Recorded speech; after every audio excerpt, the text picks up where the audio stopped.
Horror story 2.0 চ্যানেলে বন্ধুরা আপনাদের স্বাগত। আজকে গল্পের নাম কালো ছায়া। রাত তখন 3টে বাজে। সবার ঘরে আলো নিভে গেছে। অরণ্যের গ্রামে এমন রাত হয় নিস্তব্ধ, যেন নিস্তব্ধতার একটা শব্দ আছে। সুদীপ তার নতুন কেনা পুরনো বাড়িতেই প্রথম রাত কাটাচ্ছে। বাড়িটি গ্রামের এক প্রান্তে। লোকজন বলে জায়গাটা নাকি ভূতের বাড়ি নামে পরিচিত, কিন্তু সুদীপ এসব বিশ্বাস করে না। শহরের কাজ করতে করতে তার মাথায় যুক্তি আর বাস্তবতার ছাপ পড়েছে।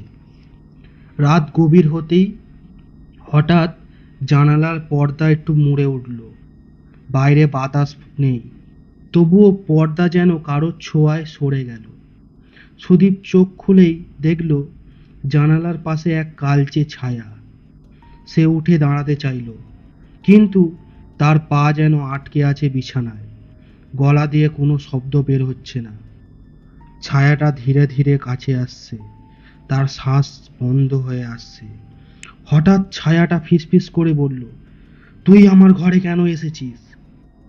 সুদীপ চোখ বন্ধ করে ফেলল। চোখ খুলেই দেখে অবাক সকাল, চারপাশে আলো, পাখিদের আওয়াজ, কিন্তু ঘরের মেঝেতে পায়ের ছাপ যেন জলের মতো পরিষ্কার। অথচ ঘরে কেউ আসেনি। সেই দিনই পরেই প্রতি রাতে ওই ছায়াটা আবার ফিরে আসে। কেউ দেখে না, শুধু শুধু অনুভব করতে থাকে।